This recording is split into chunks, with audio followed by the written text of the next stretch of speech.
أعوذ بالله من الشيطان الرجيم. بسم الله الرحمن الرحيم. ياسين والقرآن الحكيم إنك لمن المرسلين على صراط مستقيم تنزيل العزيز الرحيم لتنذر قوما ما أنذر آباؤهم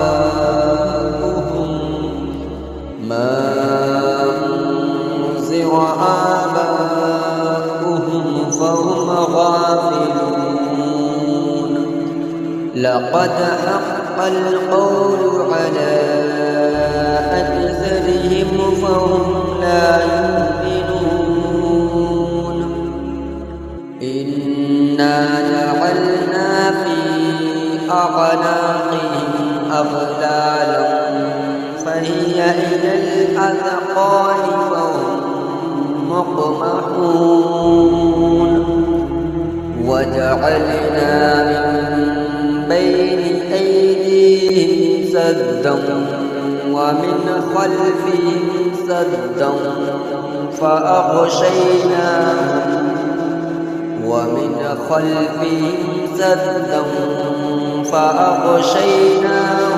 فهم لا يبصرون. وسواء عليهم أأنذرتهم أم لم تنذرهم لا يؤمنون. إنما تنذر من اتبع الذكر وخشي الرحمن بالغيب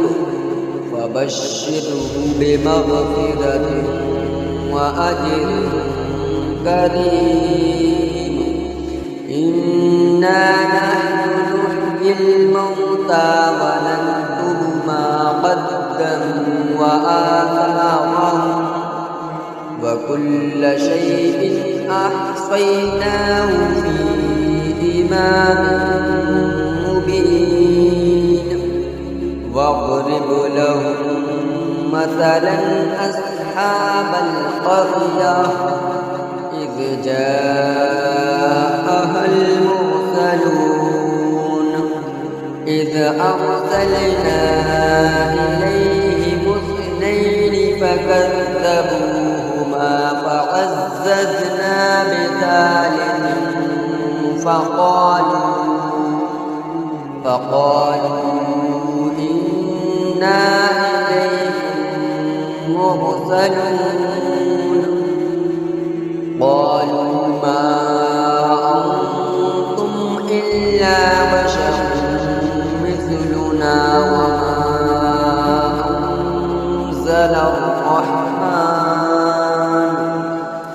وما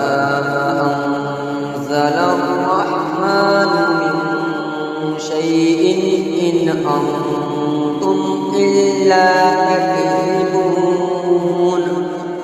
قالوا ربنا يعلم إنا إليكم لمرسلون وما علينا إلا البلاغ المبين. قالوا إنا تطيرنا بكم لئن لم تنتهوا لنرجمنكم وليمسنكم منا عذاب أليم. قالوا طائركم معكم أئن ذكرتم بل أنتم قوم مسرفون. وجاء من أقصى المدينة رجل يسعى قال يا قوم اتبعوا المرسلين اتبعوا من لا يسألكم أجرا وهم مهتدون وما لي لا أعبد الذي فطرني فإليه ترجعون أأتخذ من دونه آلهة إن يردني الرحمن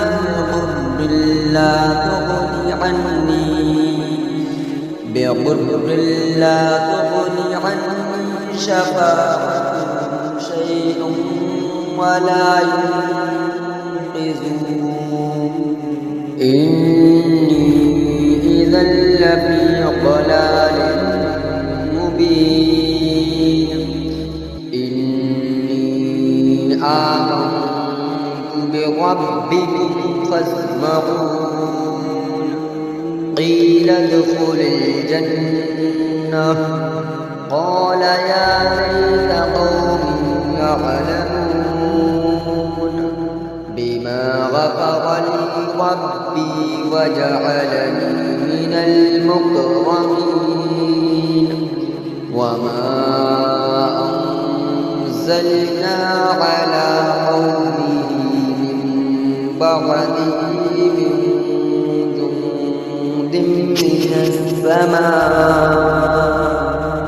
من جند من السماء وما كنا منزلين إن كانت إلا صيحة واحدة فإذا هم خامدون يا حسرة على العباد ما يأتيهم من رسول إلا كانوا به يستهزئون ألم يروا كم أهلكنا قبلهم من القرون أنهم إليهم لا يرجعون وإن كل لما جميع لدينا محضرون وآية لهم الأرض الميتة أحييناها وأخرجنا منها حبا فمنه يأكلون وجعلنا فيها جنات من نخيل وأعناب وفجرنا فيها من العيون ليأكلوا من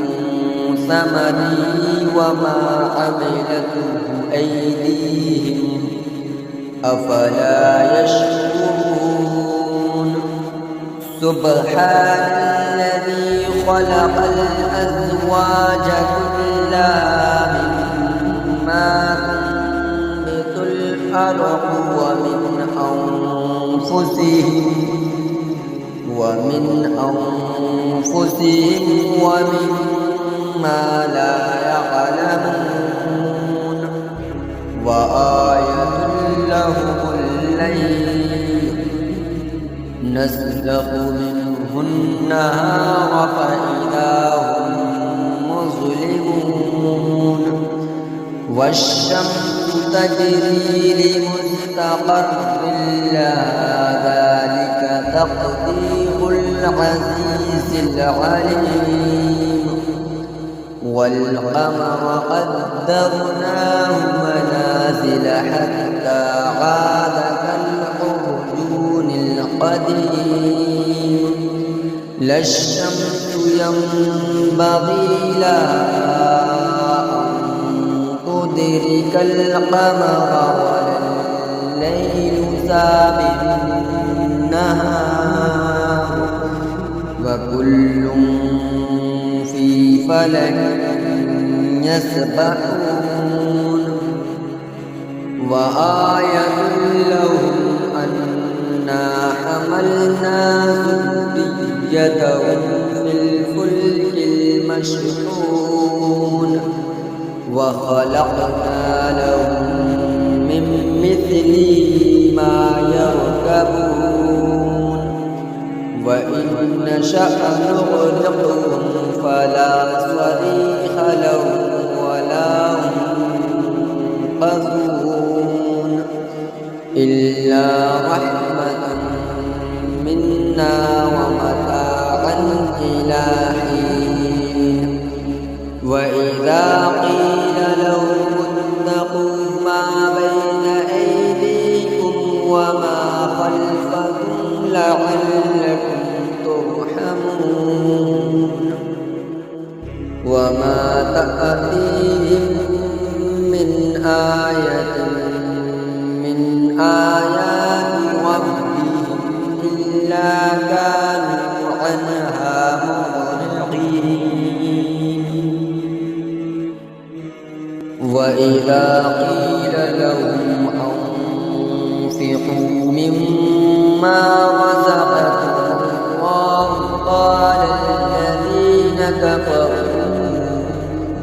قال الذين كفروا للذين آمنوا أنطعم من لو يشاء الله أطعمه إن أنتم إلا في ضلال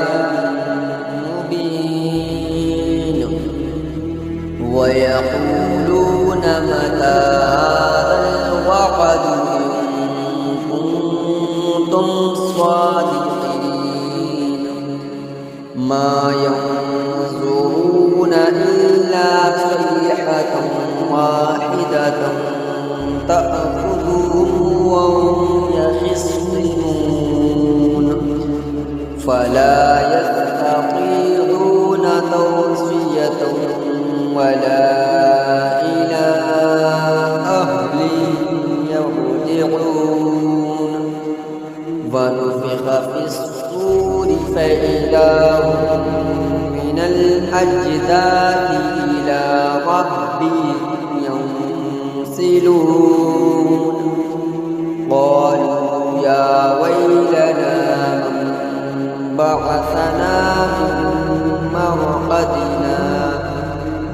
هذا ما وعد الرحمن وصدق المرسلون إن كانت إلا صيحة واحدة فإذا هم جميع لدينا محضرون فاليوم لا تظلم نفس شيئا ولا تجزون إلا ما كنتم تعملون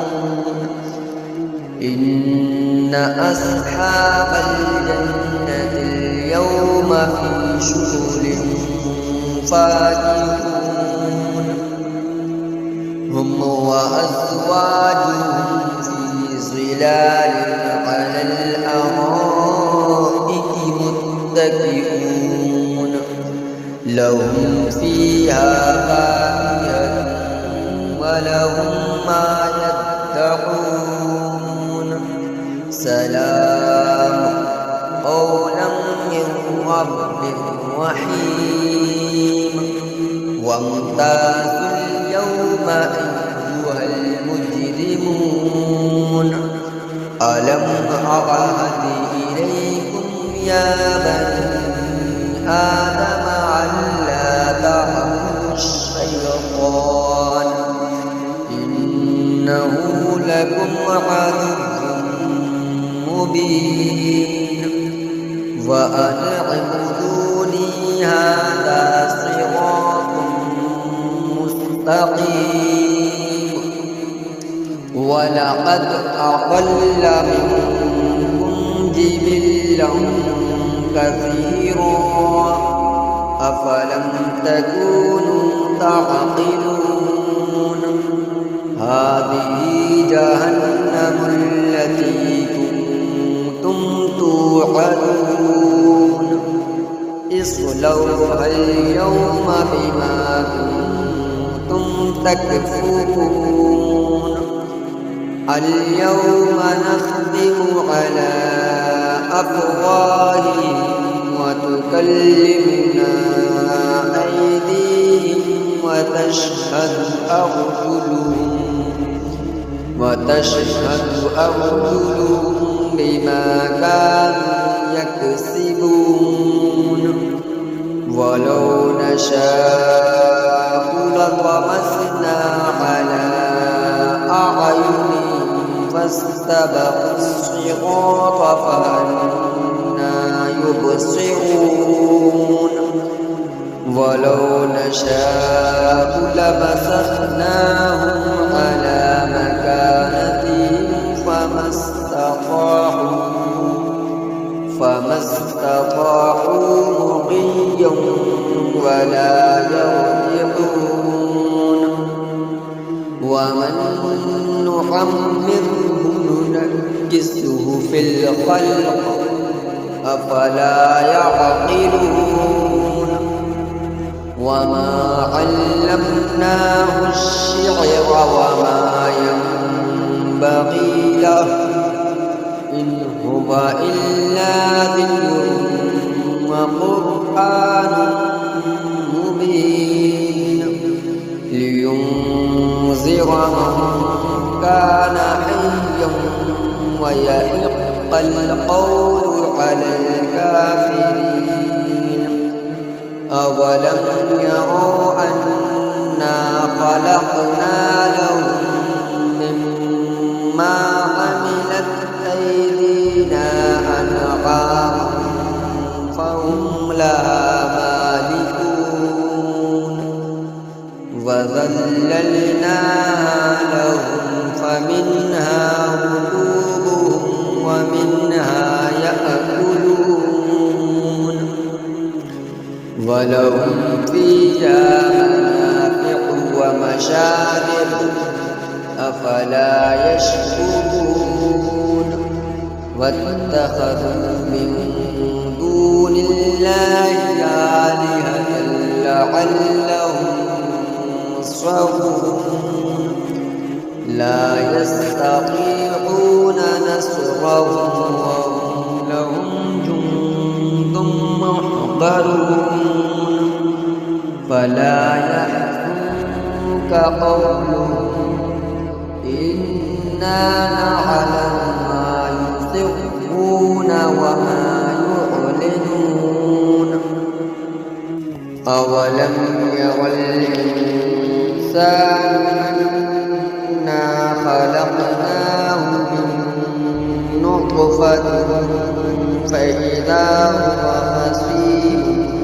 مبين وضرب لنا مثلا ونسي خلقه قال من يحيي العظام وهي رميم قل يحييها الذي أنشأها أول مرة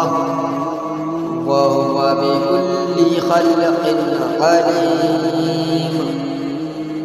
الذي جعل لكم من الشجر الأخضر نارا فإذا أنتم منه توقدون أوليس الذي خلق السماوات والأرض بقادر على أن يخلق مثلهم بلى وهو الخلاق العليم إنما أمره إذا أراد شيئا أن يقول له فيكون فسبحان الذي بيده ملكوت كل شيء وإليه ترجعون. بسم بسم الله الرحمن الرحيم. الرحمن علم القرآن خلق الإنسان علمه البيان. الشمس والقمر بحسبان والنجم والشجر يسجدان والسماء رفعها ووضع الميزان ألا تطغوا في الميزان وأقيموا الوزن بالقسط ولا تخسروا الميزان. والأرض وضعها للأنام فيها فاكهة والنخل ذات الأكمام والحب ذو العصف والريحان. فبأي آلاء ربكما تكذبان؟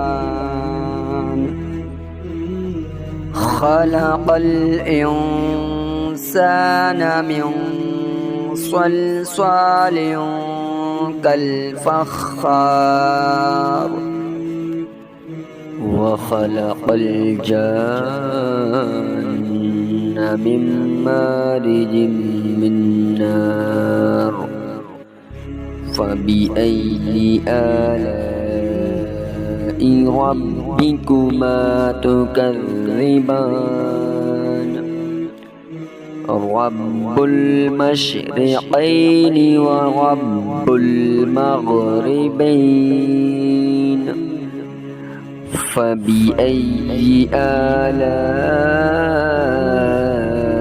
ربكما تكذبان؟ مرج البحرين يلتقيان بينهما برزخ لا يبغيان. فبأي آلاء ربكما تكذبان؟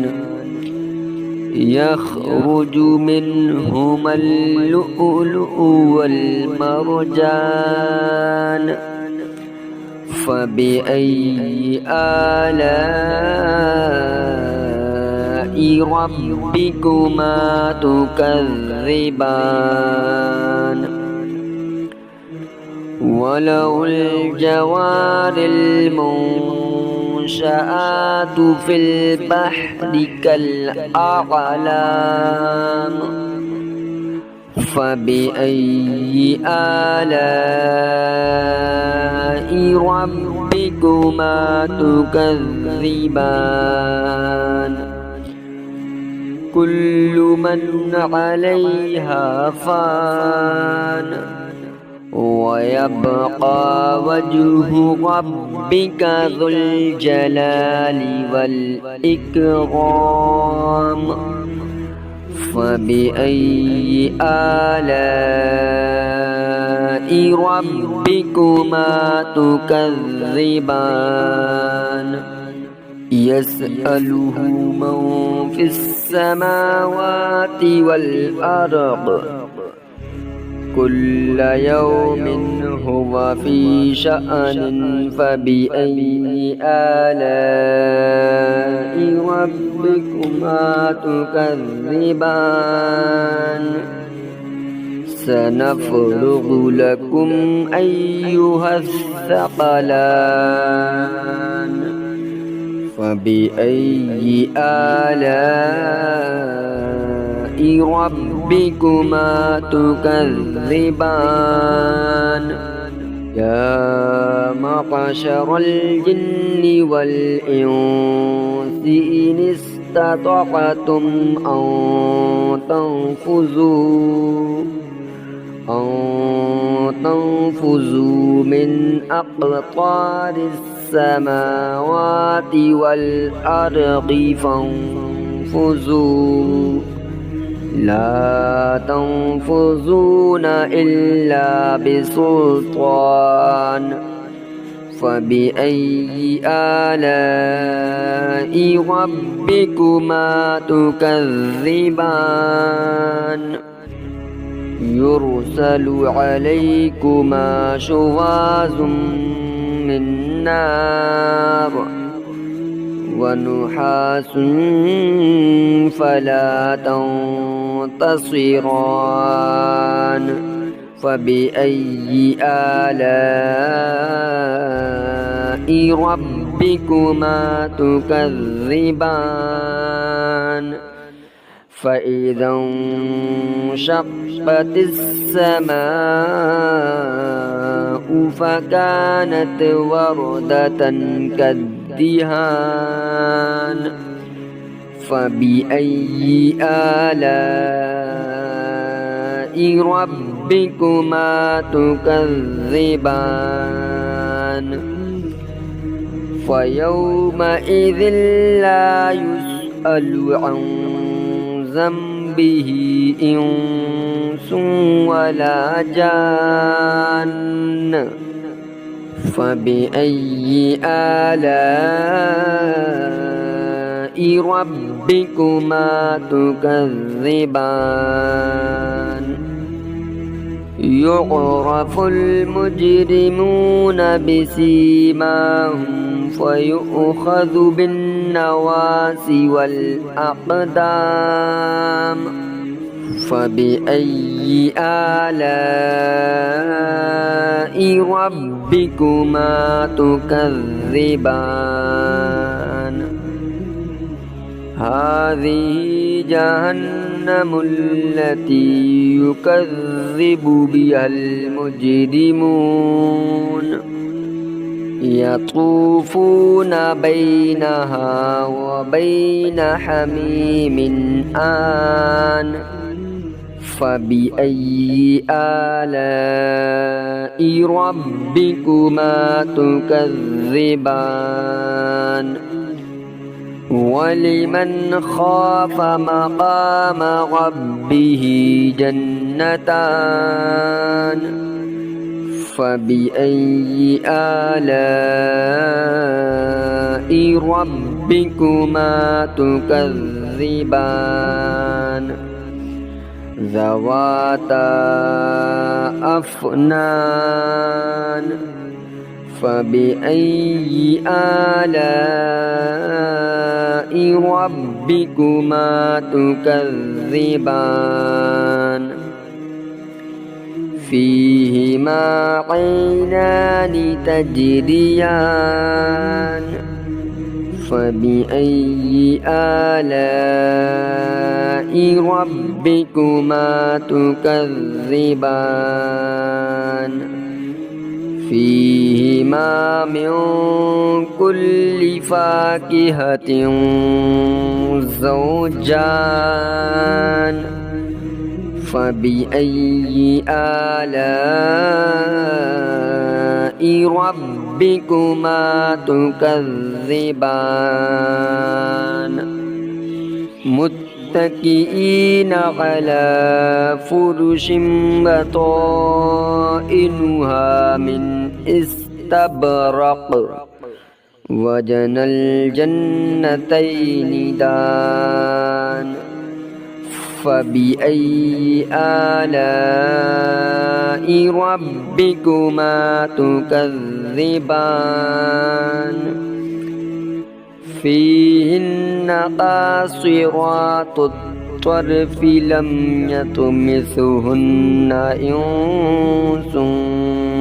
قبلهم ولا جان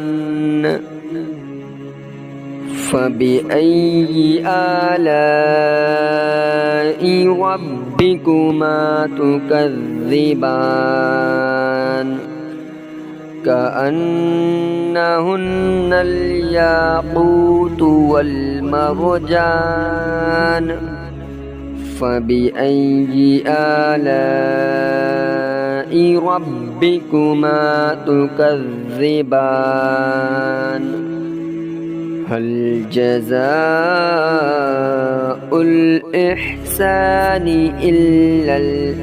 الإحسان فبأي آلاء ربكما تكذبان ومن دونهما جنتان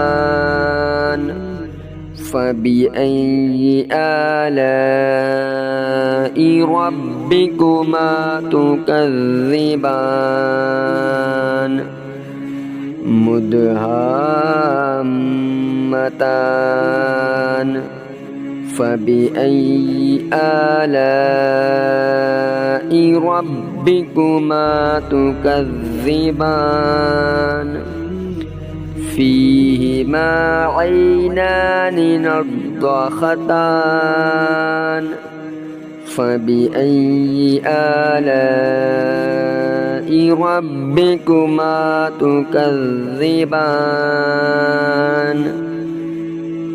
فيهما فاكهة ونخل ورمان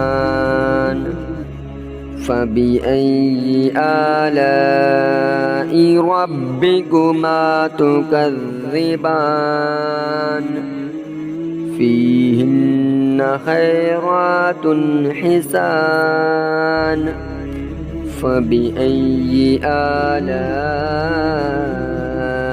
ربكما تكذبان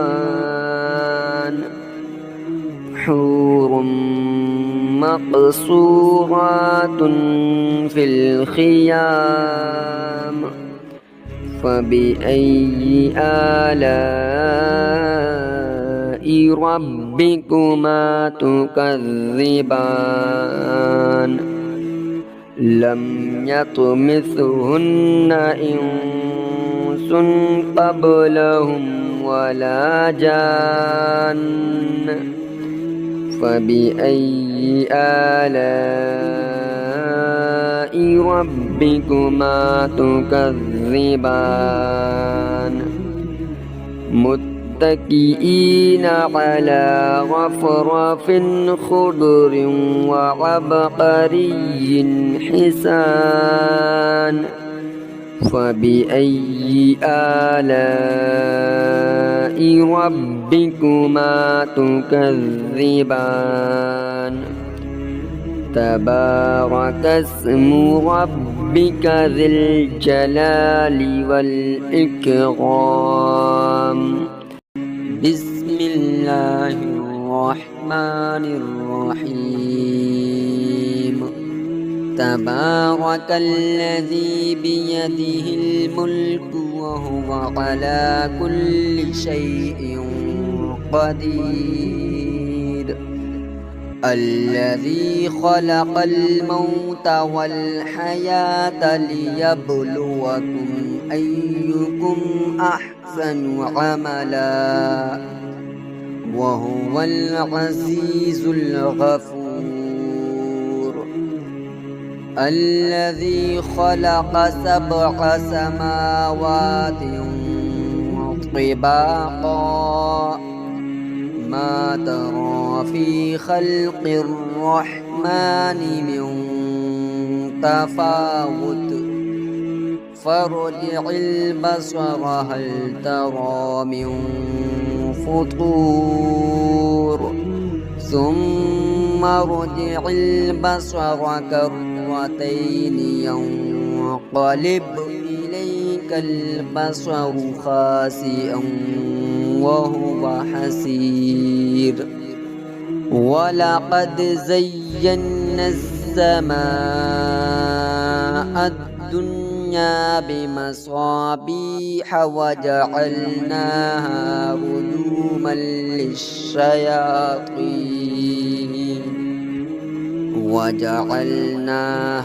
رجوما للشياطين وأعتدنا لهم عذاب السعير وللذين كفروا بربهم عذاب جهنم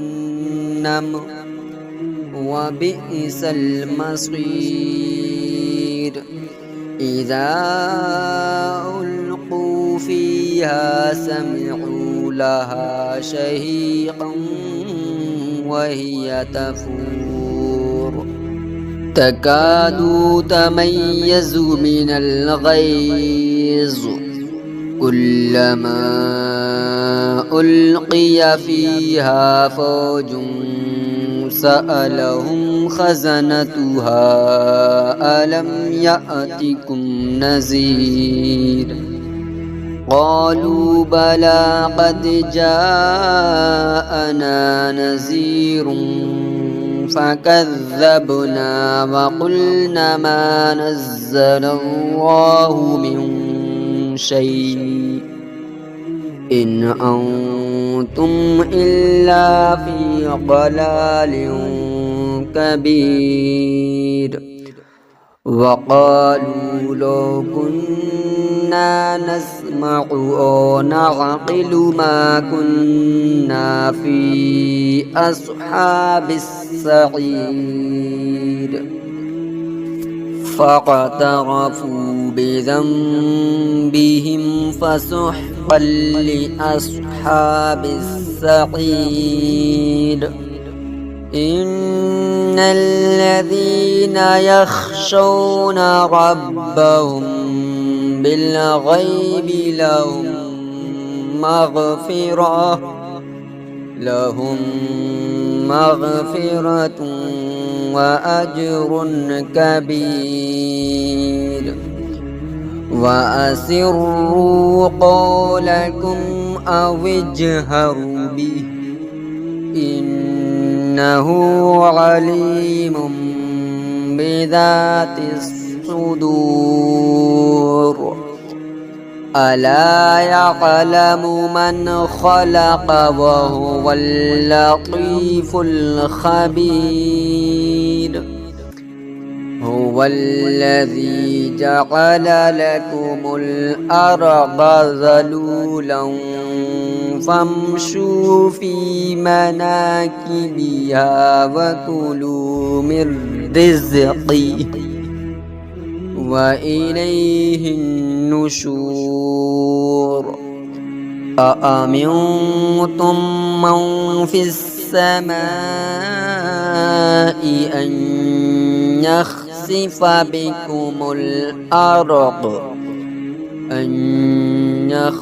بكم الأرض فإذا هي تمور أم أمنتم من في السماء أن يرسل عليكم حاصبا فستعلمون كيف نذير ولقد كذب الذين من قبلهم فكيف كان نكير أولم يروا إلى الطير فوقهم صافات ويقبضن ما يمسكهن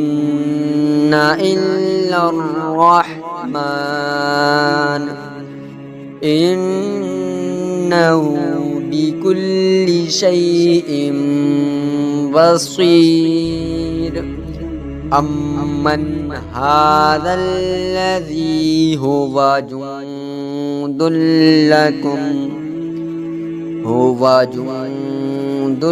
لكم ينصركم من دون الرحمن إن الكافرون إلا في غرور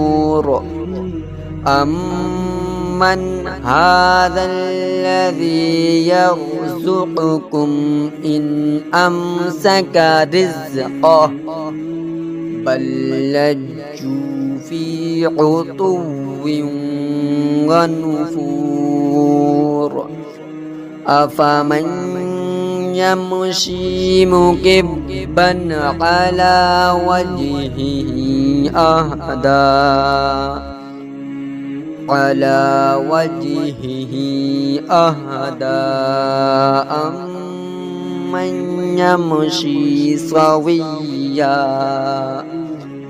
أمن يمشي سويا على صراط مستقيم قل هو الذي أنشأكم وجعل لكم السمع والأبصار والأفئدة قليلا ما تشكرون قل هو الذي ذرأكم في الأرض وإليه تحشرون ويقولون متى هذا الوعد إن كنتم صادقين قل إنما العلم عند الله وإنما أنا نذير مبين فلما رأوه زلفة سيئت وجوه الذين كفروا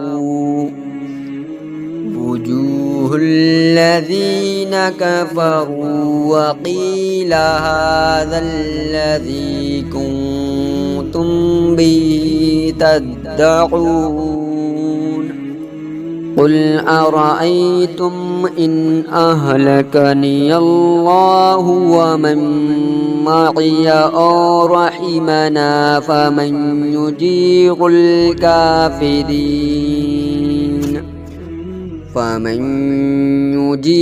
الكافرين من عذاب أليم قل هو الرحمن آمنا به وعليه توكلنا فستعلمون من هو في ضلال مبين قل أرأيتم إن أصبح ماؤكم غورا فمن يأتيكم بماء معين بسم الله الرحمن الرحيم إذا وقعت الواقعة ليس لوقعتها كاذبة خافضة رافعة إذا رجت الأرض رجا وبست الجبال بسا فكانت هباء منبثا وكنتم أزواجا ثلاثة فأصحاب الميمنة ما أصحاب الميمنة وأصحاب المشأمة ما أصحاب المشأمة والسابقون السابقون أولئك المقربون في جنات النعيم ثلة من الأولين وقليل من الآخرين على سرر موضونة متكئين عليها متقابلين يطوف عليهم ولدان مخلدون بأكواب وأباريق وكأس من معين لا يصدعون عنها ولا ينزفون وفاكهة مما يتخيرون ولحم طير مما يشتهون وحور عين كأمثال اللؤلؤ المكنون جزاء بما كانوا يعملون لا يسمعون فيها لغوا ولا تأثيما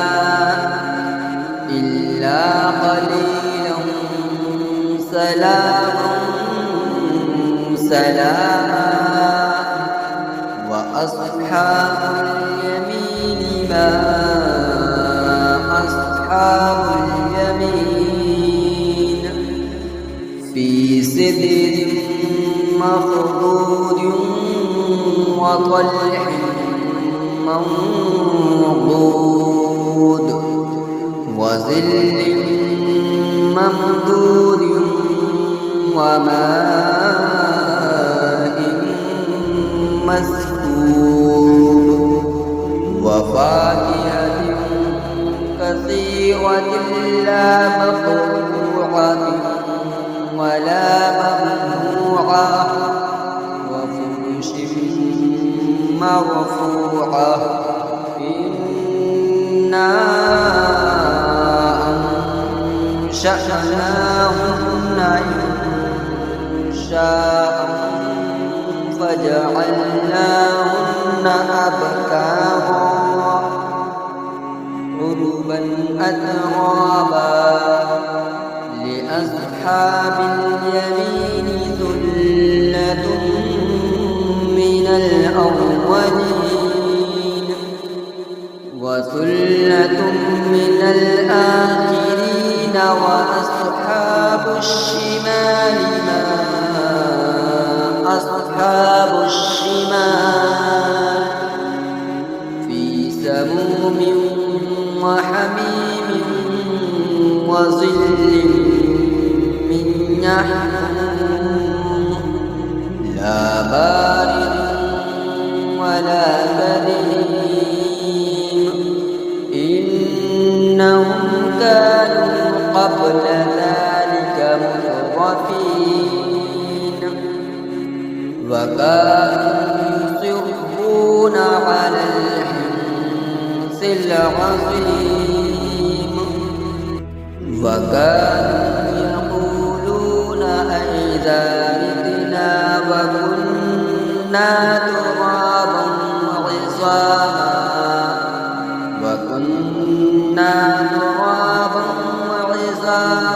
أئنا لمبعوثون أوآباؤنا الأولون قل إن الأولين والآخرين لمجموعون إلى ميقات يوم معلوم إنكم أيها الضالون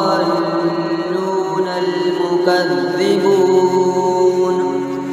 لآكلون من شجر من زقوم فمالئون منها البطون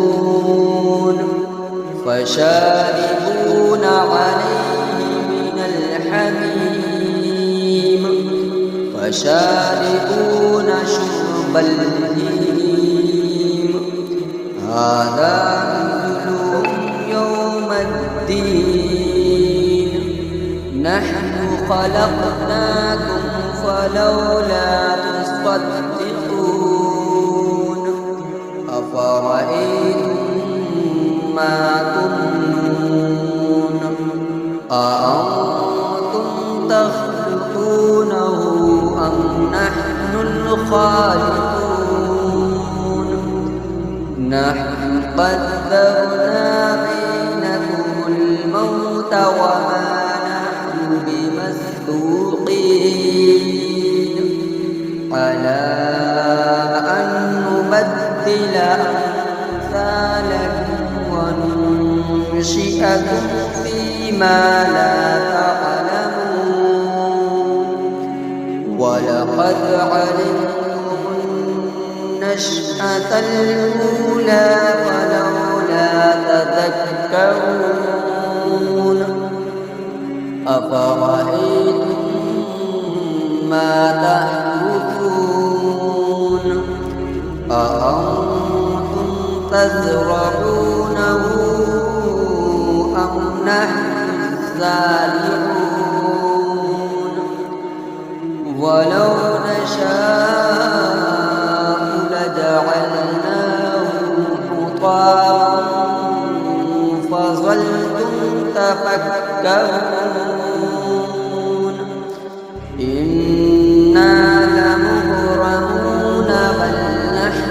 محرومون أفرأيتم الماء الذي تشربون أأنتم أنزلتموه من المزن أم نحن المنزلون ولو نشاء لجعلناه أجاجا فلولا تشكرون أفرأيتم النار التي تورون أأنتم أنشأتم شجرتها أم نحن المنشئون نحن جعلناها تذكرة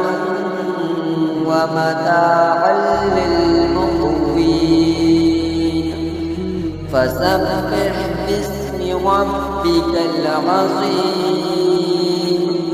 فلا أقسم بمواقع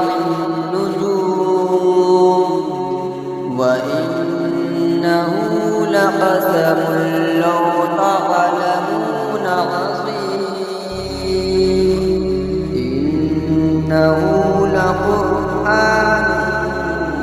كريم في كتاب مكنون لا يمسه إلا المطهرون تنزيل من رب العالمين أفبهذا الحديث أنتم مدهنون وتجعلون رزقكم أنكم تكذبون فلولا إذا بلغت الحلقوم وأنتم حينئذ تنظرون ونحن أقرب إليه منكم ولكن لا تبصرون فلولا إن كنتم غير مدينين ترجعونها إن كنتم صادقين فأما إن كان من المقربين فروح